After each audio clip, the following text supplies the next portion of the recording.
Sunil study centre YouTube ಚಾನಲ್ಗೆ ಎಲ್ಲರಿಗೂ ಸ್ವಾಗತ. ಸ್ನೇಹಿತರೆ, ಅಕ್ಟೋಬರ್ 4, 2020ಕ್ಕೆ UPSC ಕೇಂದ್ರ ಲೋಕಸೇವಾ ಆಯೋಗವು ನಾಗರಿಕ ಸೇವಾ ಪರೀಕ್ಷೆಗಳನ್ನು ಒಂದು ಪೂರ್ವಭಾವಿ ಪರೀಕ್ಷೆಯನ್ನು ನಡೆಸಿತು. ಅದರಲ್ಲಿ ಸಾಮಾನ್ಯ ಅಧ್ಯಯನ ಪತ್ರಿಕೆಯ ಇತಿಹಾಸದ ಪ್ರಶ್ನೆಗಳ ಒಂದು ವಿಶ್ಲೇಷಣೆಯನ್ನು ವಿಡಿಯೋದಲ್ಲಿ ನೋಡೋಣ. ನನ್ನ ಹೆಸರು ಸುನಿಲ್ ಕುಮಾರ್ HB. ಸರ್ಕಾರಿ ಪ್ರಥಮ ದರ್ಜೆ ಕಾಲೇಜಿನಲ್ಲಿ ಇತಿಹಾಸ ಸಹಾಯಕ ಪ್ರಾಧ್ಯಾಪಕನಾಗಿ ಕಾರ್ಯನಿರ್ವಹಿಸ್ತಾ ಇದ್ದೀನಿ. ನಾನು ಈ ಕೆಳಕಂಡ ಹುದ್ದೆಗಳಿಗೆಲ್ಲ ಆಯ್ಕೆಯಾಗಿದ್ದೇನೆ. ಅಲ್ಲದೆ KS 2010-2011 ಸಂದರ್ಶನವನ್ನು ಸಹ ಎದುರಿಸಿದ್ದೇನೆ. ಸಾಮಾನ್ಯ ಜ್ಞಾನ ಪತ್ರಿಕೆಯ ಒಂದು ವಿಷಯವಾರು ಒಂದು ವಿಶ್ಲೇಷಣೆಯನ್ನು ನೋಡ್ತಾ ಹೋಗೋಣ. ಇತಿಹಾಸ ಮತ್ತು ಸಂಸ್ಕೃತಿಗೆ ಸಂಬಂಧಪಟ್ಟ ಪ್ರಶ್ನೆಗಳು 20 ಪ್ರಶ್ನೆಯನ್ನು ಕೇಳಿದರೆ, ಇಂಡಿಯನ್ ಪಾಲಿಟಿಗೆ ಸಂಬಂಧಪಟ್ಟ ಹಾಗೆ ಪ್ರಶ್ನೆಗಳು 18 ಪ್ರಶ್ನೆಯನ್ನು ಕೇಳಿದ್ದಾರೆ. ಆರ್ಥಿಕತೆಗೆ ಸಂಬಂಧಪಟ್ಟ ಪ್ರಶ್ನೆ ಪತ್ರಿಕೆ 17 ಇದೆ ಪ್ರಶ್ನೆಗಳು. ಪರಿಸರ ಮತ್ತು ಪರಿಸರ ಶಾಸ್ತ್ರಕ್ಕೆ ಸಂಬಂಧಪಟ್ಟ ಪ್ರಶ್ನೆಗಳು 15 ಪ್ರಶ್ನೆಯನ್ನು ಕೇಳಿದರೆ. ಭೂಗೋಳಕ್ಕೆ ಸಂಬಂಧಪಟ್ಟ ಹಾಗೆ 14 ಪ್ರಶ್ನೆಗಳು, ವಿಜ್ಞಾನ ಮತ್ತು ತಂತ್ರಜ್ಞಾನಕ್ಕೆ ಸಂಬಂಧಪಟ್ಟ ಹಾಗೆ 14 ಪ್ರಶ್ನೆಗಳು, ಹಾಗೂ ಅಂತಾರಾಷ್ಟ್ರೀಯ ಸಂಬಂಧಗಳ ಪ್ರಶ್ನೆ 2 ಪ್ರಶ್ನೆ ಇದೆ. ಸೊ ಇದರಲ್ಲಿ ಪ್ರಚಲಿತ ಘಟನೆಗಳು ಕಾಣ್ತಾ ಇಲ್ಲ, ಅಂದರೆ ಕೊಟ್ಟೇ ಇಲ್ವಾ? ಕೊಟ್ಟಿದ್ದಾರೆ. ಅದರಲ್ಲಿ ಇಂಡಿಯನ್ ಪಾಲಿಟಿಗೆ ಸಂಬಂಧಪಟ್ಟಂಥ ಪ್ರಶ್ನೆಗಳು, ನಂತರ ಎಕನಾಮಿಗೆ ಸಂಬಂಧಪಟ್ಟ ಹಾಗೆ, ಪರಿಸರ ಶಾಸ್ತ್ರ ಮತ್ತು ಪರಿಸರಕ್ಕೆ, ಹಾಗೂ ಸೈನ್ಸ್ ಆ್ಯಂಡ್ ಟೆಕ್ನಾಲಜಿಗೆ ಸಂಬಂಧಪಟ್ಟ ಹಾಗೆ ಅಪ್ಲೈಡ್ ಕರೆಂಟ್ ಅಫೇರ್ಸ್ನ ಕೇಳಲಾಗಿದೆ. ಸೊ ಇತಿಹಾಸದ ಪ್ರಶ್ನೆಗಳು ಯಾವ ರೀತಿಯಾಗಿ ಕೇಳಲಾಗಿದೆ, ಅದರಲ್ಲಿ ಪ್ರಾಚೀನ ಭಾರತದ ಪ್ರಶ್ನೆಗಳು ಎಷ್ಟಿದೆ, ಮಧ್ಯ ಭಾರತದ ಪ್ರಶ್ನೆಗಳು ಹಾಗೂ ಆಧುನಿಕ ಭಾರತದ ಪ್ರಶ್ನೆಗಳನ್ನು ನೋಡ್ತಾ ಹೋಗೋಣ. ಪ್ರಾಚೀನ ಭಾರತದ ಪ್ರಶ್ನೆಗಳು 9 ಪ್ರಶ್ನೆಯನ್ನು ಕೇಳಿದರೆ, ಮಧ್ಯಕಾಲೀನ ಭಾರತದಲ್ಲಿ 2 ಪ್ರಶ್ನೆ ಕೇಳಿದರೆ, ಆಧುನಿಕ ಭಾರತದ ಇತಿಹಾಸದಲ್ಲಿ 9 ಪ್ರಶ್ನೆಯನ್ನು ಕೇಳಿದ್ದಾರೆ.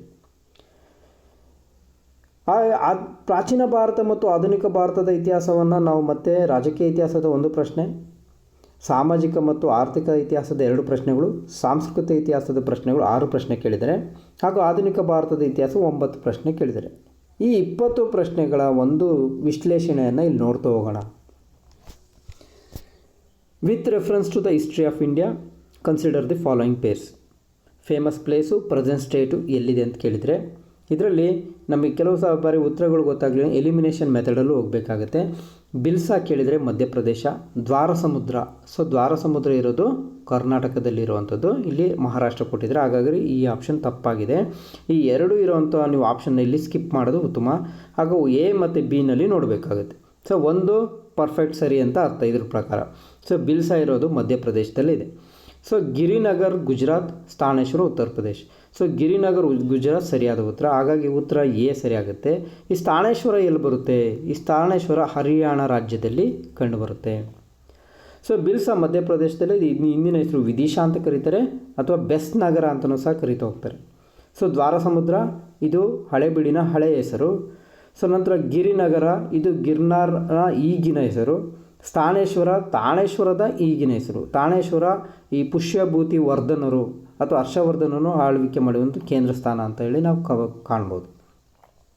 ಮುಂದಿನ ಪ್ರಶ್ನೆ, with reference to the period of Gupta dynasty in ancient India the towns Ghantasala, Kadura and Chaul were well known as.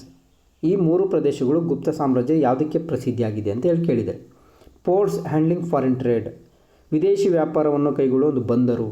Capitals of powerful kingdoms, ಕೆಲವು ಪವರ್ಫುಲ್ ಕಿಂಗ್ಡಮ್ನ ರಾಜಧಾನಿಗಳು. ನಂತರ ಸ್ಟೋನ್ ಆರ್ಟ್ ಆ್ಯಂಡ್ ಆರ್ಕಿಟೆಕ್ಚರ್ ಸಂಬಂಧಪಟ್ಟ ಪ್ಲೇಸ್ಗಳು. ಇಂಪಾರ್ಟೆಂಟ್ ಬುದ್ಧಿಸ್ಟ್ ಪಿಲ್ಗ್ರಿಮೇಜ್ ಸೆಂಟರ್ಗಳು. ಸೊ ಇಲ್ಲಿ ಸರಿಯಾದ ಉತ್ತರ ಯಾವುದಪ್ಪ ಅಂತ ಹೇಳಿದ್ರೆ ಪೋರ್ಟ್ಸ್ ಹ್ಯಾಂಡ್ಲಿಂಗ್ ಫಾರಿನ್ ಟ್ರೇಡ್ ಅಂತೇಳಿ. ಸೊ ಈ ಘಂಟಶಾಲಾ, ಕಡೂರ, ಚೌಲ್ ಏನಂತ ಹೇಳಿದ್ರೆ ಈ ಗುಪ್ತರ ಆರ್ಥಿಕತೆ ಅಥವಾ ವ್ಯಾಪಾರದಲ್ಲಿ ಕಂಡುಬರುವ ಒಂದು ಬಂದರಾಗಿದೆ.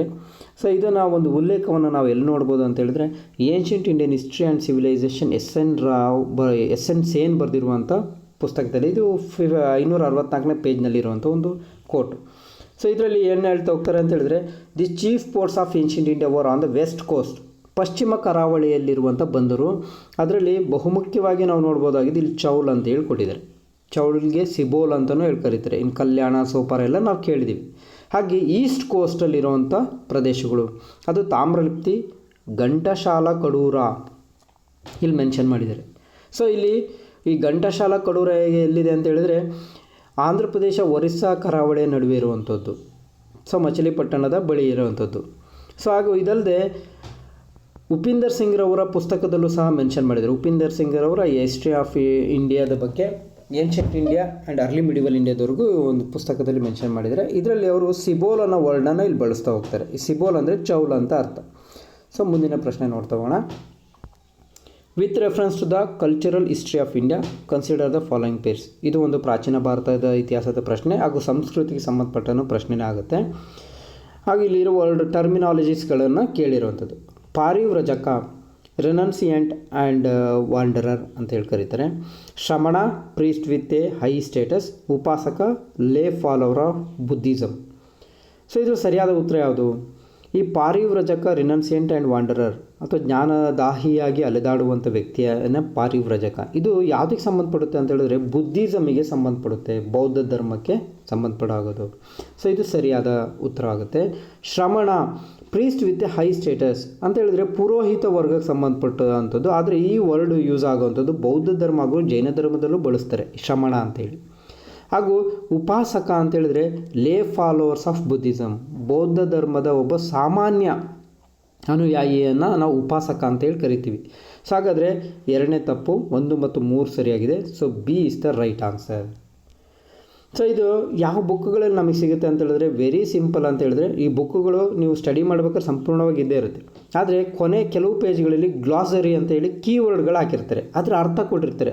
ಅದರಲ್ಲಿ 3 ಅಂಶಗಳನ್ನ ಕಾಣ್ಬೋದು. ಯಾವ ಬುಕ್ಕಲ್ಲಿ ಇತ್ತಪ್ಪ ಅಂತ ಹೇಳಿದ್ರೆ ಗ್ಲೋಸರಿ ಇನ್ ಯಾವುದ್ರಲ್ಲಿ ಇತ್ತು ಅಂತೇಳಿ a history of ancient and early medieval India, Upinder Singh ಅವರ ಬುಕ್. ನಾನೀಗಾಗಲೇ 2 ಪ್ರಶ್ನೆಗಳು ಅದರಲ್ಲೇ ಮೆನ್ಷನ್ ಮಾಡಿದೆ.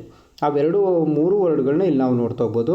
ಇಲ್ಲಿ ನೀವು ಸಾಮಾನ್ಯಗೊಳಿಸು ಪಾರಿಭಜ್ಜಕ ಅಂತ ಹೇಳಿದೆ, ಅದು ಪಾಳಿ ಭಾಷೆಯಲ್ಲಿ. ಸಂಸ್ಕೃತದಲ್ಲಿ ಪಾರಿವ್ರಜಕ ಅಂತ ಹೇಳಿ ಕರೀತಾರೆ. ಇಲ್ಲಿ ವಾಂಡರರ್, ರೆನ್ಯೂಸೆಂಟ್ ಅಂತೇಳಿ ಕಾಣ್ಬೋದು. ಹಾಗೂ ಶ್ರಮಣ, ಅದು ಸಂಸ್ಕೃತದಲ್ಲಿ ಶ್ರಮಣ ಅಂತಾರೆ, ಪಾಳಿಲಿ ಸಮನ ಅಂತಾರೆ. ಒನ್ ಹೂ ಸ್ಟ್ರೈವ್ಸ್ ಅಂತೇಳಿ ಬೌದ್ಧ ಧರ್ಮಕ್ಕೆ ಸಂಬಂಧಪಟ್ಟದೇ ಆಗಿದೆ. ನಂತರ ಉಪಾಸಕ ಮತ್ತು ಉಪಾಸಿಕಾ ಅಂತ ಹೇಳ್ತಾರೆ.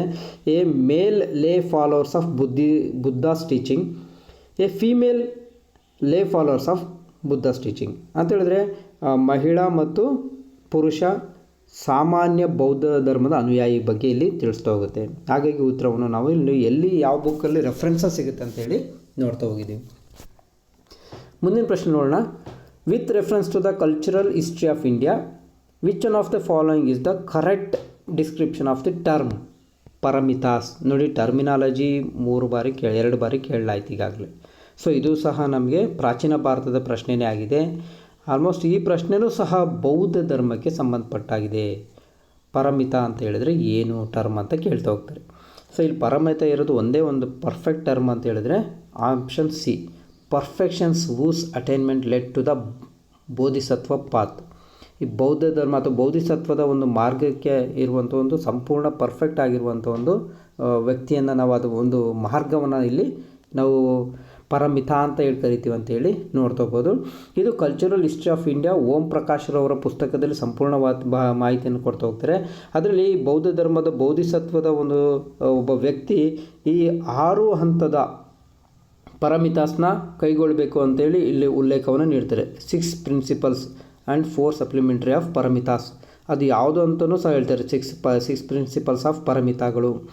ಸೊ ಅದರಲ್ಲಿ ದಾನ, ಶೀಲ, ಕ್ಷಾಂತಿ, ವೀರ್ಯ ಮತ್ತು ಧ್ಯಾನ ಮತ್ತು ಪ್ರಜ್ಞಾ, ಇವನ್ನ ನಾವು ಪರಮಿತಗಳು ಅಂತೇಳಿ ಕರಿತಾ ಅಂತ ಹೇಳ್ತೀವಿ. ಸೊ ಇದರಲ್ಲಿ ಇಲ್ಲೊಂದು ಸಣ್ಣದೊಂದು ಕೋಟ ಹಾಕಿದೆ. ಇದು ಯಾವುದು ಅಂತ ಹೇಳಿದ್ರೆ ಪರಮಿತ. ಇದು ಉಪಿಂದರ್ ಸಿಂಗ್ ಅವರ ಬುಕ್ಕಲ್ಲಿ ಟರ್ಮಿನಾಲಜಿಯಲ್ಲಿ ಇರುವಂಥದ್ದು. ಸೊ ಇಲ್ಲಿ perfections whose attainment led to the Bodhisattva as Mahayana ideas ಅಂತ ಹೇಳ್ತಾರೆ. ಮಹಾಯಾನ ಬುದ್ಧಕ್ಕೆ ಸಂಬಂಧಪಟ್ಟಂಥದ್ದು. ಇದು ಮಹಾಸಾಂಘಿಕರಿಗೆ ಸಂಬಂಧಪಟ್ಟ ಆಗಿರುವಂಥದ್ದು. ಅಂದರೆ ಬೌದ್ಧ ಧರ್ಮಕ್ಕೆ ಸಂಬಂಧಪಟ್ಟ 2 ಪ್ರಶ್ನೆ ಆಯಿತು. ಸೊ ಅಲ್ಲದೆ ಇಲ್ಲಿ ಕೇಳಿರುವಂಥ ಅಂಶವೂ ಸಹ ಒಂದು ಟರ್ಮಿನಾಲಜಿಲೇ ಸಿಗುತ್ತೆ ಅಂತ ಹೇಳಿದ್ರೆ ನಮಗೆ ಇನ್ನೂ ಕೊನೆಗೆ ರಿವಿಷನ್ಗೆ ತುಂಬ ಹೆಲ್ಪ್ ಆಗುವಂಥದ್ದು. ಸೊ ಮತ್ತೆ ಮುಂದಿನ ಪ್ರಶ್ನೆ ನೋಡೋಣ. In the context of Indian history, the Rakhmabai case of 1884 revolved around. ಯಾವುದ್ರ ಸುತ್ತ ನಡೀತು ರಖ್ಮಾಬಾಯಿ ಕೇಸ್ 1884 ಅಂತೇಳಿ? ಒಂದು, women's right to gain education, age of consent bill, restitution of conjugal rights. So ಇದರಲ್ಲಿ ಸರಿಯಾದ ಉತ್ತರ ಯಾವುದಪ್ಪ? ಸೊ ಇದು ಸ್ವಲ್ಪ ಡಿಫಿಕಲ್ಟ್ ಪ್ರಶ್ನೆನೇ, ಯಾಕಂದರೆ ಸಾಮಾನ್ಯ ರೆಫರೆನ್ಸ್ ಬುಕ್ಗಳಲ್ಲಿ ನಿಮಗೆ ಸಿಗದೆ ಹೋಗಿರುವಂಥದ್ದು. ಆದರೆ ಒಂದು ವಿಶೇಷವಾದ ಪುಸ್ತಕದಲ್ಲಿ ಇದೆ, ಅದು ಯಾವುದು ಅಂತ ನಿಮಗೆ ಮುಂದೆ ಹೇಳ್ತಾ ಹೋಗ್ತೀನಿ. ಸೊ ಇದರಲ್ಲಿ ಸರಿಯಾದ ಉತ್ತರ ಯಾವುದಪ್ಪ ಅಂತ ಹೇಳಿದ್ರೆ, ಒಂದು ಏಜ್ ಆಫ್ ಕನ್ಸೆಂಟ್ ಬಗ್ಗೆ ಇರುವಂಥದ್ದು, ಇನ್ನೊಂದು ರೆಸ್ಟಿಟ್ಯೂಷನ್ ಆಫ್ ಕಂಜುಗಲ್ ರೈಟ್ಸ್ ಬಗ್ಗೆ ಇರುವಂಥದ್ದು. ಸೊ ಹಾಗಾಗಿ 2 ಮತ್ತು 3 ಅಂತ ಹೇಳಿದ್ರೆ B is the right answer. ಯಾರಿದು ರಖ್ಮಾಬಾಯಿ? ಈಸ್ ಅ ಡಾಕ್ಟರ್ ರಖ್ಮಾಬಾಯಿ ಅಂತಲೇ ನಾವು ಕರಿತಾ ಹೋಗ್ತೀವಿ. ಇದೊಂದು ವಿಶೇಷ ಅಂತ ಹೇಳಿದ್ರೆ 1885ರಲ್ಲಿ 12 ವರ್ಷ ವಯಸ್ಸಿದ್ದಾಗ ರಖ್ಮಾಬಾಯಿ ಮದುವೆ ಮಾಡಲಾಗುತ್ತೆ ಬಾಲ್ಯ ವಿವಾಹದ ಅಡಿಯಲ್ಲಿ. ಆನಂತರ ಅವಳು ತನ್ನ ಪೇರೆಂಟ್ಸ್ ಮನೆಯಲ್ಲೇ ಇದ್ದು ಅಧ್ಯಯನ ಮಾಡಿ ಅವಳು ಡಾಕ್ಟರು ಸಹ ಆಗ್ತಾಳೆ. ಆದರೆ ಆತನ ಗಂಡ ದಾದಾಜಿ ಬಿಕಜಿ ಅನ್ನೋ ವ್ಯಕ್ತಿ ಈ ಕೇಸ್ ಮಾಡ್ತಾನೆ. ಅದೇ ರೆಸ್ಟಿಟ್ಯೂಷನ್ ಆಫ್ ಕಂಜುಗಲ್ ರೈಟ್ಸ್ ಅಂತೇಳಿ ಕರಿತೀವಿ. ಅಂತ ಹೇಳಿದ್ರೆ ತನ್ನ ಪತ್ನಿಯನ್ನು ತನ್ನ ಬಳಿ ಕರ್ಕೊಂಡು ಹೋಗೋ ಒಂದು ಹಕ್ಕನ್ನು ಅವಳು ನನ್ನ ಬಳಿ ಬರಬೇಕು ಅಂತೇಳಿ ಕೇಸ್ ಫೈಲ್ ಮಾಡ್ತಾನೆ. ಸೊ ಈ ಫೈಲ್ ಆದ ನಂತರ ಈ ಕೇಸ್ನಲ್ಲಿ ಅವಳು ಸೋಲ್ತಾಳೆ. ಆದರೆ ಇದು ಮುಂದೆ ಹೊಸ ಬಿಲ್ನ ಸೃಷ್ಟಿ ಮಾಡೋದಕ್ಕೆ ಇದು ಪೂರ್ವ ಹಿನ್ನೆಲೆ. ಅದು ಏಜ್ ಆಫ್ ಕನ್ಸೆಂಟ್ ಆ್ಯಕ್ಟ್ 1891ರ ಒಂದು ವಯಸ್ಸು ಅಥವಾ ಒಂದು ಬಾಲ್ಯ ವಿವಾಹದ ವಯಸ್ಸನ್ನು ಕಡಿಮೆಗೊಳಿಸುವಂಥದ್ದು. ಅಂದರೆ 10 ವರ್ಷಕ್ಕೆ ಇದ್ದಂಥ ವಯಸ್ಸನ್ನು 12 ವರ್ಷಕ್ಕೆ ಬ್ರಿಟಿಷರು ಬದಲಾವಣೆ ಮಾಡ್ತಾರೆ, ಏಜ್ ಆಫ್ ಕನ್ಸೆಂಟ್ ಬಿಲ್ನ. ಆಮೇಲೆ ಮತ್ತೊಂದು ವಿಶೇಷವಾದ ಬದಲಾವಣೆ ಏನಂದರೆ, ರಖ್ಮಾಬಾಯಿನ ಒಂದು ಡಿಫೆನ್ಸ್ ಕಮಿಟಿಯನ್ನು ಮಾಡಿ ನಂತರ ಅವಳು ರಾಣಿ ವಿಕ್ಟೋರಿಯಾ ಒಂದು ಸಹಕಾರದಲ್ಲಿ ತನ್ನ ಉನ್ನತ ಶಿಕ್ಷಣವನ್ನು ಪಡಿತಾ ಹೋಗ್ತಾಳೆ. ಹೀಗಾಗಿ ಆಪ್ಷನ್ನ ನೀವು ನೋಡಿದರೆ ಇದನ್ನು ನಾವು ಎಲ್ಲಿ ನೋಡ್ತೀವಿ ಅಂತ ಹೇಳಿದ್ರೆ, ಶೇಖರ್ ಬಂಡೋಪಾಧ್ಯಾಯರವರ ಪುಸ್ತಕದಲ್ಲಿ ಪೇಜ್ ನಂಬರ್ 237-38ರಲ್ಲಿ ಕಾಣ್ಬೋದು. ನಾನು ಹಿಂದೆ ರೆಫರೆನ್ಸ್ನಲ್ಲಿ ಈ ಬುಕ್ಗಳನ್ನೆಲ್ಲ ಹೇಳಿದ್ದೆ, Plassey partition very best book competitive, but ಅದು ವರ್ಡ್ಗಳ ತುಂಬ ಹೈಯರ್ ಲೆವೆಲ್ ಇದೆ. ಆದರೆ ಇದರಲ್ಲಿ ಕೆಲವು ಅಂಶಗಳು ನೀವು ನೋಡ್ತಾ ಹೋಗ್ಬೋದು, ಇದರಲ್ಲಿ ಮೆನ್ಷನ್ ಮಾಡ್ತಾ ಹೋಗ್ತಾರೆ. ರಖ್ಮಾಬಾಯಿ, A 22-year-old Hindu woman belonging to the carpenter caste and was taken to Bombay High Court by her husband Dadaji. ಆ ಟೈಮಲ್ಲಿ 22 ವರ್ಷದಿಂದ ಕೇಸ್ ಹಾಕಿರುವಂಥದ್ದು. ಸೊ ಅದ್ರ ಬಗ್ಗೆ ಒಂದು ಮಾಹಿತಿಯನ್ನು ಇವರು ಸಂಪೂರ್ಣವಾಗಿ ಕೊಡ್ತಾ ಹೋಗ್ತಾರೆ. ಮುಂದಿನ ಪ್ರಶ್ನೆ ನೋಡೋಣ. Indigo cultivation in India declined by the beginning of the 20th century because of. ಈ ಇಂಡಿಗೋ ಬೆಳೆ ಅದು beginning of the 20th century ಅಂತ ಹೇಳ್ತಾರೆ.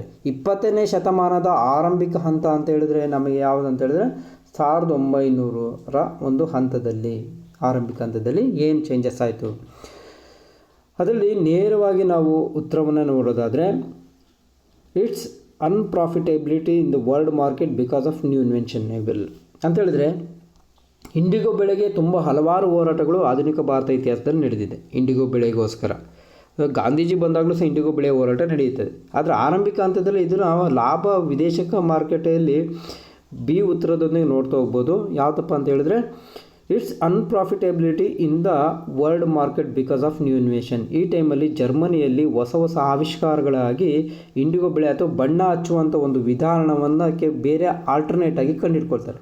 ಹಾಗಾಗಿ ಇದು ಅವರಿಗೆ ಲಾಭ ತರೋದಿಲ್ಲ. ಆಗ ಬಂಗಾಳದಲ್ಲಿ ವಿಫಲ ಆಗುತ್ತೆ, ಆದರೆ ಬಿಹಾರದಲ್ಲಿ ಮತ್ತೆ ಬೆಳೆಯಲಾಗುತ್ತೆ. ಆದರೆ ಉತ್ತರ ಇದರಲ್ಲಿ ನಾವು ಬಿನ ನಾವು ನೋಡ್ತಾ ಹೋಗ್ಬೋದು. ಆ ಬಿಗೆ ಸಂಬಂಧಪಟ್ಟಾಗಿಯೂ ಸಹ ಇದು ಉಲ್ಲೇಖವನ್ನು ಸೋಷಿಯಲ್ ಸೈನ್ಸ್ ಬುಕ್ಕಲ್ಲಿದೆ, ಇಂಗ್ಲೀಷ್ ಮೀಡಿಯಮ್ಲಿ. ಅದು ಸರಸ್ವತಿ ಬುಕ್ಕೋಸ್ ಪಬ್ಲಿಕೇಷನ್ನಲ್ಲಿರುವಂಥದ್ದು. ಆ ಸೋಷಿಯಲ್ ಸೈನ್ಸ್ ಬುಕ್ಕಲ್ಲಿ ಇಲ್ಲಿ ಮೆನ್ಷನ್ ಮಾಡ್ತಾ ಹೋಗ್ತಾರೆ ಈ ಕಾಲಮಲ್ಲಿ. It is significant to note that when the indigo production collapsed in Bengal, the planters shifted to Bihar. When Mahatma Gandhi returned to South Africa, a peasant requested to Gandhiji to visit Champaran. ಅಂದರೆ ಗಾಂಧೀಜಿ ಬಂದಾಗ ಬಿಹಾರದಲ್ಲಿ ಬೆಳೆ ಬೆಳಿಬೇಕಾದ್ರೆ ಅಲ್ಲಿ ಹೋರಾಟ ನಡೆಯುತ್ತೆ. ಆದರೆ ಇಲ್ಲಿ ಅವರು ಅಫೆಕ್ಟ್ ಆಗೋದಕ್ಕೆ ಕಾರಣ ಏನು, the discovery of synthetic dyes in the late 9th century several affected to planters ಅಂತ ಹೇಳಿದ ನಂತರ ಅವರ ತಂದಂಥ ಬದಲಾವಣೆ 19ನೇ ಶತಮಾನದ ಅಂತಿಮ ಹಂತದಲ್ಲಿ ಎಲ್ಲ ರೈತರ ಮೇಲೆ ಪರಿಣಾಮ ಬೀರ್ತಾ ಹೋಗುತ್ತೆ. ಹೀಗಾಗಿ ಉತ್ತರವನ್ನು ನಾವು ನೋಡಿದ್ವಿ. ಮುಂದಿನ ಪ್ರಶ್ನೆ ನೋಡೋಣ. Wellesley established the Fort William College at Calcutta because. So ಕಲ್ಕತ್ತಾದಲ್ಲಿ ಫೋರ್ಟ್ ವಿಲಿಯಂ ಕಾಲೇಜ್ನ ಸ್ಥಾಪನೆ ಮಾಡೋದು ಯಾಕೆ ಮಾಡಿದ್ರು ವೆಲ್ಲೆಸ್ಲಿ ಅವರು ಅನ್ನೋದು ಇಲ್ಲಿ ಕೊಟ್ಟಿದ್ದಾರೆ. ಸೊ ಯಾಕೆ ಅಂತ ಹೇಳಿದ್ರೆ, ನಿಮಗೆ ಈ ಪ್ರಶ್ನೆ KSET-ಅಲ್ಲಿ ಹಿಂದಿನ ವರ್ಷ ಸೆಪ್ಟೆಂಬರ್ 27ರಲ್ಲಿ ಕೇಳಿದ್ರು, 2020ರಲ್ಲೇ KSET-ಅಲ್ಲಿ ಈ ಪ್ರಶ್ನೆಯನ್ನು. ಆದರೆ ಈ ನಾಗರಿಕ ಸೇವಾ ಪರೀಕ್ಷೆಗಳ ಇರುವಂಥ ಒಂದು ಕಾಲೇಜ್ ಯಾವುದು ಅಂತ ಕೇಳಿದ್ರಲ್ಲಿ ಅಷ್ಟೇ. ಇಲ್ಲಿ ಸರಿಯಾದ ಉತ್ತರ ಏನಂತ ಹೇಳಿದ್ರೆ ಡಿ ಆಗುತ್ತೆ. He wanted to train British civilians for administrative purpose. ಬ್ರಿಟಿಷರ ಒಂದು ನಾಗರಿಕ ಸೇವಾ ಪರೀಕ್ಷೆಗಳ ಅಥವಾ ನಾಗರಿಕ ಸೇವಾ ಅಧಿಕಾರಿಗಳ ಒಂದು ತರಬೇತಿ ಕೊಡೋದಕ್ಕಾಗಿ ಈ ಫೋರ್ಟ್ ವಿಲಿಯಂ ಕಾಲೇಜನ್ನು ಸ್ಥಾಪನೆ ಮಾಡ್ತಾ ಹೋಗ್ತಾನೆ. ಸೊ ಇದನ್ನು ನಾವು ಬೇಸಿಕ್ ಬುಕ್ಕುಗಳಲ್ಲೂ ಸಹ ಸಿಗುತ್ತೆ, ಇವನ್ ಸ್ಪೆಕ್ಟ್ರಮಲ್ಲೂ ಸಹ ನಾವು ಇದನ್ನು ಕಾಣ್ತಾ ಹೋಗ್ಬೋದು, NCERT-ಲೂ ಸಹ ನೋಡ್ತಾ ಹೋಗ್ಬೋದು. ನೆಕ್ಸ್ಟ್ ಪ್ರಶ್ನೆ, with reference to the history of India, Ulgulan or the great tumult is the description of which of the following events.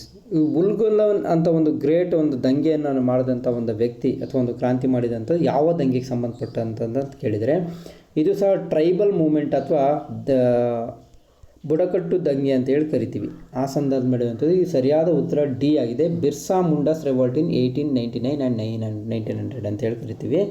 So 1875 ಜನಿಸುವ ಒಂದು ಮುಂಡಾ ಬುಡಕಟ್ಟಿನಲ್ಲಿ ಜನಿಸುವ ಬಿರ್ಸಾ ಮುಂಡಾ, ಇವನಿಗೆ ಧರ್ತಿ ಹಬ್ಬ ಅಂತಲೂ ಕರಿತಾ ಹೋಗ್ತಾರೆ. ಸೊ ಇವನು ಹೋರಾಟ ಮಾಡುವ ಈ ದಂಗೆಯನ್ನು ಉಲ್ಗುಲನ್ ಅಂತೇಳಿ ಕರೀತಾರೆ. ಮುಂಚೂಣಿಯಲ್ಲಿರುವ ದಂಗೆ, ಒಂದು ಮಹಾನ್ ದಂಗೆ ಅಂತೇಳಿ ಕರೀತಾರೆ.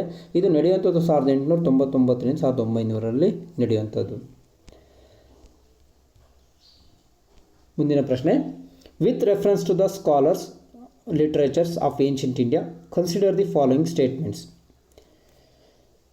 1. Panini is associated with Pushyamitra Shunga. Amarasimha is associated with Harshavardhana. Kalidasa is associated with Chandragupta II. So ಇದರಲ್ಲಿ ಆಪ್ಷನ್ ಕೊಟ್ಟಿರೋ ಪ್ರಕಾರ ಯಾವುದು ಸರಿಯಾಗಿದೆ ಅಂತ ಕೇಳ್ತಾರೆ. Given are correct. Panini is associated with Pushyamitra. So Panini ಬರುವಂಥದ್ದು 4ನೇ ಕ್ರಿಸ್ತಪೂರ್ವ 4ರಲ್ಲಿ ಅಂತೇಳಿದ್ರೆ ನಂದ ಮತ್ತು ಮೌರ್ಯರ ನಡುವಿನ ಕಾಲದಲ್ಲಿ ಪಾಣಿನಿ ಕಾಣ್ತಾ ಹೋಗ್ತೀವಿ. ಪಾಣಿನಿಯ ಕೃತಿ ನಿಮಗೆಲ್ಲ ಗೊತ್ತಿದೆ, ಅಷ್ಟಾಧ್ಯಾಯಿ. ಹಾಗಾದರೆ ಪುಷ್ಯಮಿತ್ರ ಶುಂಗನ ಕಾಲದಲ್ಲಿ ಯಾರು ಕಂಡು ಬರ್ತಾರೆ ಅಂತ ಹೇಳಿದ್ರೆ ಪತಂಜಲಿ ಕಂಡು ಬರ್ತಾನೆ. ಸೊ ಹಾಗಾಗಿ 1ನೇದು ತಪ್ಪಾಗಿದೆ. ಸೊ 2ನೇದು Amarasimha is associated with Harshavardhana. So Amarasimha Chandragupta 2ನೇ ಚಂದ್ರಗುಪ್ತ, ಗುಪ್ತರ ದೊರೆ 2ನೇ ಚಂದ್ರಗುಪ್ತ ವಿಕ್ರಮಾದಿತ್ಯನ 9 ನವರತ್ನಗಳಲ್ಲಿ ಒಬ್ಬ ಯಾರು? ಈ ಅಮರಸಿಂಹ ಅಮರಕೋಶವನ್ನು ತಯಾರಿಸ್ತಾನೆ. ಹಾಗಾಗಿ ಇದು ಸಹ ತಪ್ಪು, ಇದು ತಪ್ಪು. ಆಗ ಸರಿಯಾದ ಉತ್ತರ ಅದು Kalidasa is associated with Chandragupta II. So C is the only answer. ಇದು ನಮಗೆ ಗೊತ್ತಾಗಿರುವಂಥ ವಿಚಾರ. ನಂತರ ಪುಷ್ಯಮಿತ್ರ ಗುರು ಪತಂಜಲಿ, ಇದನ್ನಾಗಲೇ ಚರ್ಚೆ ಮಾಡಿದ್ವಿ. ಸೊ ಅಮರಸಿಂಹನ ಅಮರಕೋಶ, ಕಾಳಿದಾಸ ಒಬ್ಬ ಪ್ರಖ್ಯಾತ ಸಂಸ್ಕೃತ ಕವಿಯಾಗಿದ್ದಾನೆ. ಮುಂದಿನ ಪ್ರಶ್ನೆ ನೋಡೋಣ. With reference to the history of India consider the following pairs. ಇದು ಸಹ ಒಂದು ಟರ್ಮಿನಾಲಜಿ ಬಗ್ಗೆ ಇರುವಂಥ ಪ್ರಶ್ನೆ. ಇದು ಮಧ್ಯಕಾಲೀನ ಭಾರತದಲ್ಲಿ ಕಂಡುಬರುವ ಆಧುನಿಕ ಭಾರತದಲ್ಲಿ ಕಂಡುಬರುವ ಕೆಲವು ಟರ್ಮಿನಾಲಜಿಗಳಾಗಿದೆ. ಒಂದು, ಔರಂಗ್ ಅಂದರೆ ಹೇಳಿದ್ರೆ ಏನು? In charge of treasury of the state ಅಂತೇಳಿ ಕರೀತಾರೆ. 2, banian, Indian agent of the East India Company. 3, Mirasidar ಅಂತೇಳಿ ಕರೀತಾರೆ. ಇದು designated revenue player of the state ಅಂತೇಳಿ ಕರೀತಾರೆ. ಸೊ ಇಲ್ಲಿ ಔರಂಗ್ ಅನ್ನೋದು ತಪ್ಪಾದ ಉತ್ತರ ಆಗುತ್ತೆ. ಸೊ ಸರಿಯಾದ ಉತ್ತರ ಬಿ ಸರಿಯಾಗಿದೆ. 3 ಮಿರಾಸಿದಾರು ಸಹ ಸರಿಯಾಗಿದೆ. ಸೊ ಹಾಗಾದರೆ B is the right answer. Aurang ಅಂದರೆ ಏನು? ಹಾಗಾದರೆ ಬನಿಯನ್ ಅಂದರೆ ಏನು? ಮೀಸಾದಿರ್ ಅಂತ ಹೇಳಿದ್ರೆ ಬ್ರೀಫಾಗಿ ನೋಡ್ತಾ ಹೋಗೋಣ. ಔರಂಗ್ ಅಂತ ಹೇಳಿದರೆ ಅದು ಒಂದು ಪರ್ಷಿಯನ್ ವರ್ಡು. ಇದು ವೇರಸ್ ಅಥವಾ ಅಂದರೆ ಒಂದು ಉಗ್ರಾಣಗಳಿಗೆ ಸಂಬಂಧಪಟ್ಟ ಒಂದು ಮೇಲ್ವಿಚಾರಕನ ಔರಂಗ್ ಅಂತ ಹೇಳಿ ಕರೀತಾರೆ. ಬನಿಯನ್ ಅಂತ ಹೇಳಿದರೆ ಈಗಲೂ ಸಹ ಅದನ್ನು ನಾವು ಆಧುನಿಕವಾಗಿ ಬಳಸ್ತಾ ಹೋಗ್ತೀವಿ. ಇದು ಬ್ರಿಟಿಷರ ಕಾಲದಿಂದ ಒಂದು ಮರ್ಚೆಂಟ್ ವರ್ಗ. ಸೊ ಗುಜರಾತು, ಮಹಾರಾಷ್ಟ್ರ ಭಾಗದಲ್ಲಿ ಬನಿಯನ್ಗಳು ತುಂಬ ಫೇಮಸ್ ಆಗಿರುವಂಥದ್ದು. ನಂತರ ಮಿರ್ಸಾದಿರ್ ಅಂತ ಹೇಳಿದ್ರೆ ಇವರು ರೈತವಾರಿ ಪದ್ಧತಿಯಲ್ಲಿ ಕಂಡು ಬರ್ತಾರೆ. ಇದಕ್ಕೆ ರೆಫರೆನ್ಸ್ ಎಲ್ಲಿ ಕಂಡು ಬರ್ತಾರೆ ಅಂತ ಹೇಳಿದ್ರೆ from Plassey to partition doctor Shekhar Bandopadhyay ಅವರ ಒಂದು ಕೃತಿಯನ್ನು ನೋಡ್ತಾ ಹೋಗ್ಬೋದು. The Ryotwari system did not also eliminate village elites as intermediatory between the government and peasantry. ಅವರ ನಡುವೆ ಒಬ್ಬ ಮಧ್ಯವರ್ತಿಯನ್ನು ನಾವು ಮಿರ್ಸಾದಿರ್ ಅಂತ ಕರೀತಾರೆ. ಇವನು ಒಂದು ಸ್ಪೆಷಲ್ ರೈಟ್ಸ್ ಕೊಟ್ಟಿರ್ತಾರೆ, ಅವನಿಗೆ ಕಂದಾಯವನ್ನು ಸಂಗ್ರಹಣೆ ಮಾಡೋದಕ್ಕೆ ಅಂತೇಳಿ ಇಲ್ಲಿ ಉಲ್ಲೇಖವನ್ನು ನೀಡ್ತಾ ಹೋಗ್ತಾರೆ. With reference to the religious history of India, consider the following statements. 1. Stavirawadins belong to Mahayana Buddhism. Lokottaravadin sect was an offshoot of Mahasangika sect of Buddhism. The deification of Buddha by Mahasangikas fostered by the Mahayana Buddhism. So ಇದರ ಪ್ರಕಾರ ಸ್ಥಾವಿರವಾದಿನ್ belongs to Mahayana Buddhism ತಪ್ಪಾಗಿದೆ. ಯಾಕಂದರೆ ಈ ಸ್ಥಾವಿರವಾದಿಗಳು ಹೀನಾಯಾನದಲ್ಲಿ ಕಂಡುಬರುವಂಥದ್ದು, ಮಹಾಯಾನದಲ್ಲಿ ಕಂಡುಬರಲ್ಲ. ಇದು ಮಹಾಯಾನ ಹೀನಾಯಾನಗಿಂತ ಮುಂಚಿತವಾಗಿ ಇದ್ದಂದು ಸ್ಥಾವಿರವಾದಿ ಮತ್ತು ಮಹಾಸಾಂಘಿಕ ಅಂತ 2 ಸೆಕ್ಟ್ಗಳಾಗಿ ವಿಭಾಗ ಆಗುತ್ತೆ. ಇದು 2ನೇ ಕೌನ್ಸಿಲಲ್ಲಿ ಆಗಿರುತ್ತೆ. ಸೊ ಆನಂತರ 4ನೇ ಕೌನ್ಸಿಲಲ್ಲಿ ಮಹಾಯಾನ ಮತ್ತು ಹೀನಯಾನ ಅಂತ 2 ಪಂಥವಾಗಿ ಡಿವೈಡ್ ಆಗುತ್ತೆ. ಸೊ ಈಗ 1ನೇದು ತಪ್ಪಾಗ್ತಾ ಹೋಗುತ್ತೆ. ಮತ್ತು ಲೋಕೋತ್ತರವಾದಿ ಸೆಕ್ಟು ಆಫ್ಶೂಟ್ ಆಫ್ ಮಹಾಸಾಂಘಿಕ. ಸೊ ಲೋಕೋತ್ತರವಾದಿ ಸಹ ಮಹಾಸಾಂಘಿಕದ ಒಂದು ಹೊರಬಂದಂಥ ಒಂದು ಪಂಥ ಆಗುತ್ತೆ. ಸೊ ಮಹಾಸಾಂಘಿಕರು ಮಹಾಯಾನಕ್ಕೆ ಸಂಬಂಧಪಟ್ಟ ಹಾಗೆ. ಸೊ ಈ ಉತ್ತರ 2 ಮತ್ತು 3 ಬಿ ಸರಿಯಾಗುತ್ತೆ. ಇದರ ಒಂದು ವಿಶ್ಲೇಷಣೆಯನ್ನು ಸಹ ನೋಡ್ತಾ ಹೋಗೋಣ. 2ನೇ ಕೌನ್ಸಿಲ್ನಲ್ಲಿ ಸ್ಥಾವಿರವಾದಿ ಅಥವಾ ಅವರು ತೇರವಾದಿಗಳು ಅಂತೇಳಿನೂ ಸಹ ಕರೀತಾರೆ. ಇವರು ಮಹಾಸಾಂಘಿಕರಾಗಿ ವಿಭಾಗ ಆಗ್ತಾರೆ. ನಂತರ ಈ ಸ್ಥಾವಿರವಾದಿ ಮಹಾಸಾಂಘಿಕರ ನಂತರ ಅದರಲ್ಲೇ ಒಂದು ಹೊರ ಬರುವಂಥ ಒಂದು ಪ್ರಖ್ಯಾತವಾದಂಥ ಪಂಥ ಯಾವುದಂತ ಹೇಳಿದ್ರೆ ಲೋಕೋತ್ತರವಾದಿ ಫಿಲಾಸಫಿ. ಈ ಲೋಕೋತ್ತರವಾದಿ ಫಿಲಾಸಫಿ ಮಹಾಸಾಂಘಿಕರ ಒಂದು ಬಹುಮುಖ್ಯವಾದಂಥ ಒಂದು ಪಂಥ ಆಗುತ್ತೆ. ನಂತರ 4ನೇ ಕೌನ್ಸಿಲ್ನಲ್ಲೂ ಸಹ ಮಹಾಯಾನ ಮತ್ತು ಹೀನಯಾನ ಅಂತ 2 ಪಂಥವಾಗಿ ವಿಭಾಗ ಆಗ್ತಾ ಹೋಗುತ್ತೆ. ಸೊ ಸ್ನೇಹಿತರೆ, ಇಲ್ಲಿ ಬೌದ್ಧ ಧರ್ಮಕ್ಕೆ ಸಂಬಂಧಪಟ್ಟ ಮತ್ತೊಂದು ಪ್ರಶ್ನೆ ನೋಡ್ಬೋದು. ಇಲ್ಲಿ ಬೌದ್ಧ ಧರ್ಮ ಹಾಗೂ ಗುಪ್ತರ ಬಗ್ಗೆ ಹೆಚ್ಚು ಕಾನ್ಸಂಟ್ರೇಟ್ ಮಾಡಿದ್ದಾರೆ ಈ ಪ್ರಶ್ನೆ ಪತ್ರಿಕೆಯಲ್ಲಿ. ಮುಂದಿನ ಪ್ರಶ್ನೆ, which of the following statements correctly explains the impact of industrial revolution on India during the first half of the 19th century? 19ನೇ ಶತಮಾನದ ಆರಂಭಿಕ ಹಂತದಲ್ಲಿ ಕೈಗಾರಿಕಾ ಕ್ರಾಂತಿಯಿಂದ ಭಾರತದ ಮೇಲಾದ ಪರಿಣಾಮ ಏನು? ಸೊ ಕೈಗಾರಿಕಾ ಕ್ರಾಂತಿಯಿಂದ ನೇರವಾದ ಪರಿಣಾಮ ಅಂದರೆ ಇಂಡಿಯನ್ ಹ್ಯಾಂಡಿಕ್ರಾಫ್ಟ್ಸ್ ವರ್ಸ್ ರಿಯೂಂಡ್, ಭಾರತದ ಒಂದು ಗುಡಿ ಕೈಗಾರಿಕೆಗಳ ಅಥವಾ ಅದನ್ನು ಸರ್ವನಾಶವಾಗುವಂಥ ಒಂದು ಹಂತ ಅಂತ ಹೇಳಿ ಕರಿತೀವಿ. ಸೊ ಅದೇ ಸರಿಯಾದ ಉತ್ತರ. ಸೊ ಅದಕ್ಕೆ ಸಂಬಂಧಪಟ್ಟ ಹಾಗೆ ನಾವು ಆರಂಭಿಕ ಒಂದು ರೆಫರೆನ್ಸ್ಗಳಲ್ಲೂ ಸಹ ನೋಡ್ತಾ ಹೋಗ್ಬೋದು. ಈವನ್ NCERT ಬುಕ್ಕುಗಳಲ್ಲೂ ಸಹ ಇದು ನೇರವಾಗಿ ಇರುವಂಥ ಅಂಶ ಆಗಿದೆ. ಮುಂದಿನ ಪ್ರಶ್ನೆ ನೋಡೋಣ. Consider the following events in the history of India. Rise of Pratiharas under king Bhoja, establishment of Pallava power under Mahendra Varma I, establishment of Chola power by Parantaka I, Pala dynasty founded by Gopala. ಇದು ಕ್ರೋನಾಲಜಿಕಲ್ ಆರ್ಡರ್ ಕೇಳಿದರೆ ಅದು ಸೌತ್ ಇಂಡಿಯಾಗೆ ಸಂಬಂಧಪಟ್ಟ ಹಾಗೂ ಮಿಡಿವಲ್ ಇಂಡಿಯಾ, ಅರ್ಲಿ ಮಿಡಿವಲ್ ಇಂಡಿಯಾದಲ್ಲಿ ಇಲ್ಲಿ ಕಾಣ್ಬೋದು. So ಇಲ್ಲಿ ಸರಿಯಾದ ಉತ್ತರ ಸಿ ಆಗುತ್ತೆ. ಮೊದಲು ಎಸ್ಟಾಬ್ಲಿಷ್ಮೆಂಟ್ ಆಫ್ ಮಹೇಂದ್ರ ವರ್ಮ ಅಥವಾ ಪಲ್ಲವರಲ್ಲಿ ಕಂಡು ಬರ್ತಾರೆ. ಆನಂತರ ಪಾಲ ಸಂತತಿ, ಅದು ಪಾಲ ಸಂತತಿಯ ಸ್ಥಾಪಕ ಗೋಪಾಲ ಕಂಡು ಬರ್ತಾನೆ. ಆನಂತರ ಭೋಜ, ಪ್ರತಿಹಾರರ ಭೋಜ, ಕೊನೆಗೆ ಪರಾಂತಕ, ಚೋಳರ ಪರಾಂತಕವನ್ನು ಕಾಣ್ಬೋದು. ಈ ಕ್ರೋನಾಲಜಿ ನಾವು ನೋಡೋದಾದರೆ ಇವರು ಮಹೇಂದ್ರ ವರ್ಮ 600ರಿಂದ 630ರವರೆಗೂ ಕಾಣ್ತಾನೆ. ಗೋಪಾಲ 750ರಿಂದ 770, ಮಿಹಿರ ಭೋಜ 836ರಿಂದ 885 ಅವಧಿ, ಪರಾಂತಕ ಚೋಳ 701ರಿಂದ 907ರಿಂದ 955ರವರೆಗೂ ಕಾಣ್ಬೋದು. Which of the following phrases defines the nature of the hundi generally referred to in the source of the post Harsha period ಅಂತೇಳಿ ಕರೀತಾರೆ. ಅಂದರೆ ಹರ್ಷನ ನಂತರ ಅಂತ ಹೇಳಿದ್ರೆ ಅರ್ಲಿ ಮಿಡಿವಲ್ ಪೀರಿಯಡಲ್ಲಿ ಇದು ವರ್ಣ ಕಾಣ್ಬೋದು. ಇದು ಸರಿಯಾದ ಉತ್ತರ. ಈ ಬಿಲ್ ಆಫ್ ಎಕ್ಸ್ಚೇಂಜ್ ಒಂದು ವ್ಯಾಪಾರ ಅಥವಾ ಒಂದು ವಿನಿಮಯಕ್ಕೆ ಒಂದು ಪತ್ರಗಳನ್ನು ಕೊಡ್ತಾಯಿದ್ರು ಎಕ್ಸ್ಚೇಂಜ್ ಮಾಡ್ಕೊಳ್ಳೋದಕ್ಕೆ, ಅದನ್ನು ಹುಂಡಿ ಅಂತೇಳಿ ಕರೀತಾರೆ. ಈಗಲೂ ಸಹ ಹುಂಡಿ ಅನ್ನೋ ಪದಗಳನ್ನ ನಾವು ಇಲ್ಲಿ ಬಳಸ್ತಾ ಹೋಗ್ತೀವಿ. ಇದೊಂದು ಫೈನಾನ್ಷಿಯಲ್ ಇನ್ಸ್ಟ್ರೂಮೆಂಟ್ ಮಿಡಿವಲ್ ಇಂಡಿಯಾದಲ್ಲಿ ಇಲ್ಲಿ ಕಂಡುಬರುವಂಥದ್ದು.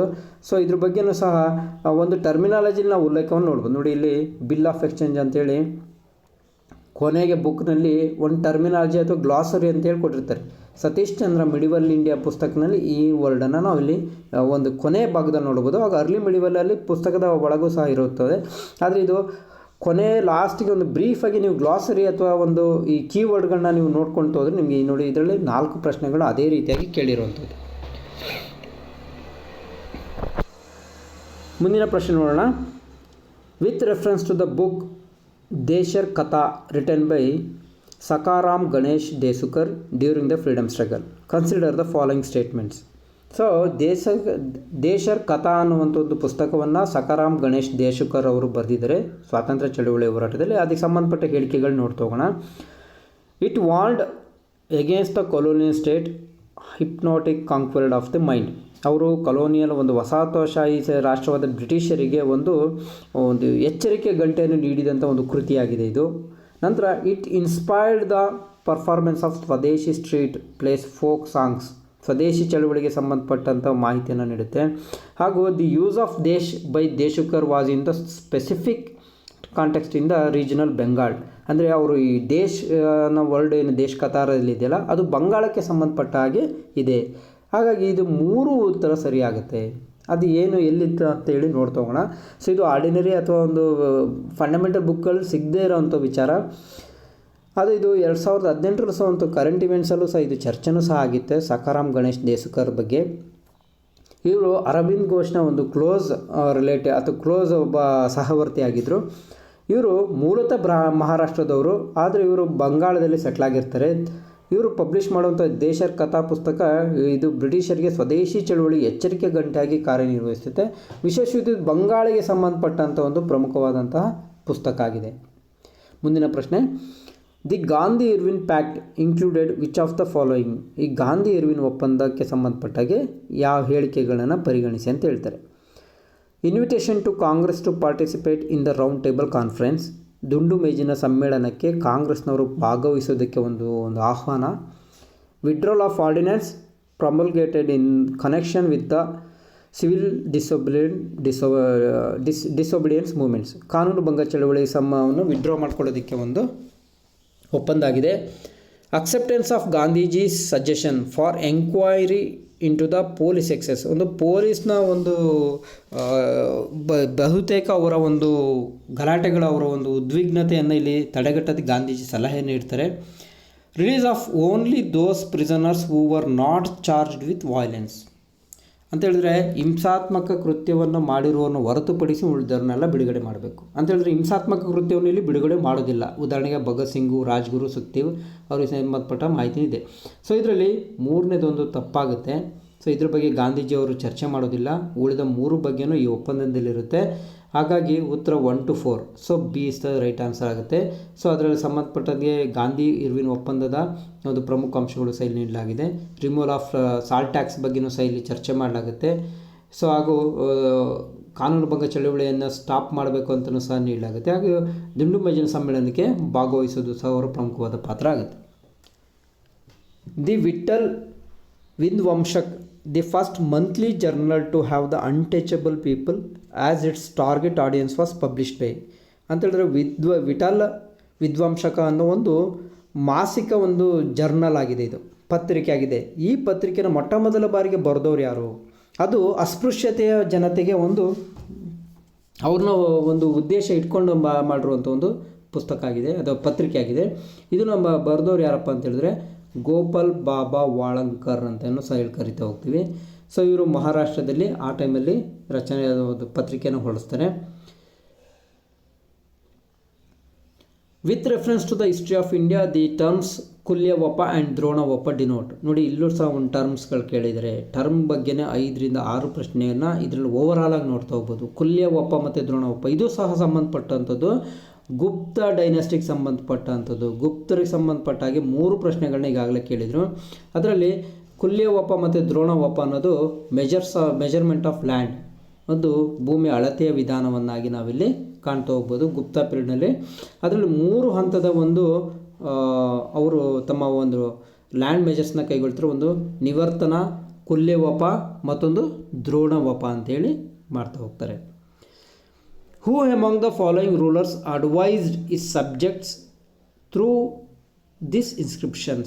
ಇಲ್ಲೊಂದು ನೀವು ಗಮನಿಸಬೇಕು, ಇನ್ಸ್ಕ್ರಿಪ್ಷನ್ ಅಂದ ತಕ್ಷಣ ನಮಗೆ ಕಣ್ಣಿಗೆ ಬರೋದೇ ಅಶೋಕ ಫಸ್ಟ್. ಆದರೆ ಇಲ್ಲಿರೋ ಕಂಟೆಂಟ್ ಏನು ಅಂತ ಕೇಳ್ತಾ ಇದ್ದಾರೆ. Whosoever praises his religious sect or blames other sect out of excessive devotion to his own sect with a view of glorifying his own sect he rather endures his own sect very severely. ಅಂತ ಹೇಳಿದ್ರೆ ಅಶೋಕ ತನ್ನ ಒಂದು ಶಾಸನದಲ್ಲಿ ನೀಡಿರುವಂಥ ಒಂದು ಮಾಹಿತಿ ಇದಾಗಿದೆ. ಅದರಲ್ಲಿ ಏನು ಅಂತ ಹೇಳಿದ್ರೆ ತನ್ನ ಧರ್ಮದ ಒಂದು ಶ್ರೇಯಸ್ಸಿಗಿಂತ ಬೇರೆ ಧರ್ಮವನ್ನು ಅವಹೇಳನ ಮಾಡೋದಿಲ್ಲಿ ನಿಷೇಧಿಸಲಾಗಿತ್ತು. ಅಂತ ಹೇಳಿದ್ರೆ ನಮ್ಮ ಧರ್ಮ ತುಂಬ ಗ್ಲೋರಿಫೈ ಮಾಡಿ ಬೇರೆ ಧರ್ಮವನ್ನು ನಾವು ಅವಹೇಳನ ಮಾಡುವುದು ಒಂದು ತುಂಬ ಧಕ್ಕೆ ತರುವುದು. ನೋಡಿ ಆಧುನಿಕ ಕಾಲಕ್ಕೂ ಒಂದು ಸಂದೇಶವನ್ನು ನೀಡಿರುವಂಥ ಒಂದು ಶಾಸನ ಮಾಹಿತಿ ಇದು ಅಶೋಕ 100% ಸರಿಯಾದಂತಹ ಉತ್ತರ. ಇದು 7ನೇ ಸ್ತಂಭಾಶಾಸನದಲ್ಲೂ ಸಹ ಇದನ್ನು ಕಾಣ್ಬೋದು. ಹಾಗೂ 12ನೇ ಮೇಜರ್ ರಾಕ್ ಎಡಿಕ್ಟಲ್ಲೂ ಸಹ ಕಾಣ್ಬೋದು. ಬಂಡೆಗಲ್ಲು ಶಾಸನಗಳಲ್ಲೂ ಇದರ ಉಲ್ಲೇಖವನ್ನು ಕಾಣ್ಬೋದು. ಅಂತ ಹೇಳಿದ್ರೆ ಇದು ಅಂತಿಮವಾಗಿ ಧಾರ್ಮಿಕ ಸಹಿಷ್ಣುತೆ ಬಗ್ಗೆ ತಿಳಿಸುವ ಒಂದು ಶಾಸನ ಆಗಿದೆ. One common agreement between Gandhism and Marxism. So ಈ ಪ್ರಶ್ನೆ ನಾವು ಇತಿಹಾಸದಲ್ಲೂ ಸಹ ಅಪ್ಲೈ ಮಾಡ್ಬೋದು. ಇದನ್ನು ಅಥವಾ ಇಂಡಿಯನ್ ಪಾಲಿಟಿಲೂ ಸಹ ನೋಡ್ತಾ ಹೋಗ್ಬೋದು, ಅಥವಾ ಎಕನಾಮಿಲೂ ಸಹ ನೋಡ್ಬೋದು. ಗಾಂಧಿ ಮತ್ತು ಮಾರ್ಕ್ಸ್ ಇಬ್ಬರು ಎಲ್ಲ ಕಡೆಯೂ ಬರೋವಂಥದ್ದು. ಸೊ ಈ ಗಾಂಧಿ ಮತ್ತು ಮಾರ್ಕ್ಸಿಸಮ್ಗೆ ಸಂಬಂಧಪಟ್ಟಾಗಿ ಕಾಮನ್ ಏನು ಇಲ್ಲಿ ಒನ್ ಥಿಂಗ್ ಕಾಮನ್ ಅಂತ ಕೇಳಿದರೆ, so the final goal of a stateless society ಇದು ಅಪ್ಲೈಡ್ ರೀತಿಯಾದ ಪ್ರಶ್ನೆ, ನೇರವಾಗಿ ಒಂದೇ ಬುಕ್ನಲ್ಲಿ ಸಿಗುತ್ತೆ ಅಂತೇಳಿ ಹೇಳೋದಕ್ಕಾಗಲ್ಲ. The final goal of stateless society ಅಂತ ಹೇಳಿದ್ರೆ ರಾಜ್ಯರಹಿತ ಸಮಾಜ ಇರಬೇಕು. ಅದೇ ಕಾರ್ಲ್ ಮಾರ್ಕ್ಸ್ ಹೇಳ್ತಾರೆ ಗಾಂಧೀಜಿ ಆದರ್ಶ ರಾಜ್ಯ ಅಂತ ಹೇಳ್ತಾರೆ, ಹಾಗಾಗಿ ಇದು ಕಾಮನ್ ಅಂತೇಳಿ ಬರಲ್ಲ. ಕ್ಲಾಸ್ ಸ್ಟ್ರಗಲ್ ಬಗ್ಗೆ ಗಾಂಧೀಜಿ ಮಾತಾಡೋದಿಲ್ಲ, ಆದರೆ ಕಾರ್ಲ್ ಮಾರ್ಕ್ಸ್ನ ಪ್ರಮುಖವಾದಂತಹ ಅವ್ರ ತತ್ವನೇ ಕ್ಲಾಸ್ ಸ್ಟ್ರಗಲ್, ವರ್ಗ ಸಂಘರ್ಷ ಆಗಿರುತ್ತೆ. ಅಬಾಲಿಷನ್ ಆಫ್ ಪ್ರೈವೇಟ್ ಪ್ರಾಪರ್ಟಿ, ಇದನ್ನು ಕಾರ್ಲ್ ಮಾರ್ಕ್ಸ್ ಅವರು ಒಂದು ಖಾಸಗಿ ಆಸ್ತಿಯನ್ನು ರದ್ದುಗೊಳಿಸ್ಬೇಕಂತ ಹೇಳ್ತಾರೆ. ಗಾಂಧೀಜಿಯವರು ಖಾಸಗಿ ಆಸ್ತಿಯನ್ನು ಟ್ರಸ್ಟಿಶಿಪ್ಪಲ್ಲಿ ಇರಬೇಕು ಅಂತ ಹೇಳ್ತಾರೆ, ಹಾಗಾಗಿ ಇದು ಸಹ ಬರಲ್ಲ. ಆದರೆ ಕೊನೆಯದು ಎಕನಾಮಿಕ್ ಡಿಟರ್ಮಿನಿಸಮ್, ಆರ್ಥಿಕ ಒಂದು ಹೊಸ ಯೋಜನೆಗಳು, ಆರ್ಥಿಕ ಒಂದು ಬದಲಾವಣೆಗಳು, ಆರ್ಥಿಕ ಒಂದು ಡಿಟರ್ಮಿನಿಸಮ್ನ ಬಗ್ಗೆ ಸಂಬಂಧಪಟ್ಟ ಹಾಗೆ ಕಾಮನ್ ಆಗಿ ಹೇಳ್ತಾ ಹೋಗ್ತಾರೆ. ಆರ್ಥಿಕತೆಯ ಬಗ್ಗೆ ಒಂದು ಗಾಂಧೀಜಿಯವರು ಆ ಎಕನಾಮಿಗೆ ಅವರು ತುಂಬ ಒಂದು ಕಾಂಟ್ರಿಬ್ಯೂಷನನ್ನು ಕೊಟ್ಟಿದ್ದಾರೆ. ಸೊ ಹಾಗಾಗಿ D is the right answer ಅಂತೇಳಿ ನಾವು ಪರಿಗಣಿಸ್ಬೋದು. ಸ್ನೇಹಿತರೆ, ಇಷ್ಟು ಒಟ್ಟಾರೆಯಾಗಿ ಎಲ್ಲ ಪ್ರಶ್ನೆಗಳು 20 ಪ್ರಶ್ನೆಗಳನ್ನು ಸಹ ಚರ್ಚೆ ಮಾಡಿದ್ದೀವಿ. ಇದರಲ್ಲಿ ನೀವು ಓವರಾಲ್ ಆಗಿ ನೋಡೋದಾದರೆ ಏನ್ಷಿಯಂಟ್ ಪ್ರಶ್ನೆಗೆ ಕೇಳಿರುವಂಥದ್ದು 9 ಪ್ರಶ್ನೆಯಲ್ಲಿ ಟರ್ಮಿನಾಲಜಿ ಪ್ರಶ್ನೆಗಳೇ 6 ಪ್ರಶ್ನೆಗಳನ್ನು ನೀವು ನೋಡ್ತಾ ಹೋಗ್ಬೋದು, 6ರಿಂದ 7. ಸೊ ಆದಮೇಲೆ ಬುದ್ಧನಿಗೆ ಸಂಬಂಧಪಟ್ಟ 3 ಪ್ರಶ್ನೆಗಳು, ಗೌತಮ ಬುದ್ಧ ಗುಪ್ತರಿಗೆ ಸಂಬಂಧಪಟ್ಟಾಗೆ 3 ಪ್ರಶ್ನೆಗಳು ನೇರವಾಗಿ ಕಾಣ್ಬೋದು. ಆದರೆ ಇದಕ್ಕೆಲ್ಲ ಬೇಸಿಕ್ ಬುಕ್ಕುಗಳು, NCERT ಅದ್ರ ಅಲ್ಲದೆ ತುಂಬ ಸ್ಟ್ಯಾಂಡರ್ಡ್ ರೆಫರೆನ್ಸ್ ಬುಕ್ಕುಗಳಲ್ಲೂ ಸಹ ಇದನ್ನು ಕೇಳಲಾಗಿದೆ. ಸೊ ಹಾಗಾಗಿ ಇತಿಹಾಸದ ಬಗ್ಗೆ ಇನ್ನೂ ಹಲವಾರು ಮಾಹಿತಿಗಳನ್ನ ಮುಂದಿನ ವಿಡಿಯೋಗಳಲ್ಲಿ ಚರ್ಚೆ ಮಾಡ್ತಾ ಹೋಗ್ತೀನಿ. ಮುಂದೆ ಕೆಸೆಟ್ ಪರೀಕ್ಷೆಯಲ್ಲಿ ಆಗಿರುವಂಥ ಇತಿಹಾಸದ ಪ್ರಶ್ನೆಗಳನ್ನು ಸಹ ವಿಶ್ಲೇಷಣೆಯನ್ನು ಮಾಡ್ತೀನಿ. ಹಾಗಾಗಿ ನಮ್ಮ ಚಾನಲ್ಗೆ ಇನ್ನೂ ಯಾರೂ ಸಬ್ಸ್ಕ್ರೈಬ್ ಆಗಿಲ್ಲ, ಈ ಕೆಳಗೆ ಕಾಣುವ ಬಟನ್ನ ಸಬ್ಸ್ಕ್ರೈಬ್ ಆಗಿ. ಹಾಗೂ ಇತಿಹಾಸದ ವಿಷಯಗಳ ಒಂದು ಹೊಸ ವಿಷಯಗಳು ಅಪ್ಡೇಟ್ಗಳಿಗಾಗಿ ಅಥವಾ ಕ್ವಿಜ್ಗಳು, ಮಾಕ್ ಟೆಸ್ಟ್ಗಳಿಗಾಗಿ ಹಿಸ್ಟ್ರಿ ರಿಪೀಟ್ಸ್ ಅಂತೇಳಿ ಟೆಲಿಗ್ರಾಮ್ ಚಾನಲ್ ಇದೆ, ಅದ್ರ ಡಿಸ್ಕ್ರಿಪ್ಷನ್ ಲಿಂಕ್ ಹಾಕಿದ್ದೀನಿ. ಅದೇ ಸಾಮಾನ್ಯ ಜ್ಞಾನಕ್ಕೆ ಸಂಬಂಧಪಟ್ಟಾಗೆ ಸುನೀಲ್ ಸ್ಟಡಿ ಸೆಂಟರ್ ಅಂತೇಳಿ ಅದು ಬೇರೆ ಟೆಲಿಗ್ರಾಮ್ ಚಾನಲ್ ಇದೆ. ಇದ್ರ ಮುಖಾಂತರ ಸಬ್ಸ್ಕ್ರೈಬ್ ಆಗಿ ಇನ್ನೂ ಹಲವಾರು ಮಾಹಿತಿಗಳನ್ನ ಮುಂದಿನ ವಿಡಿಯೋಗಳಲ್ಲಿ ತಿಳಿಸ್ತೀನಿ. ಧನ್ಯವಾದಗಳು.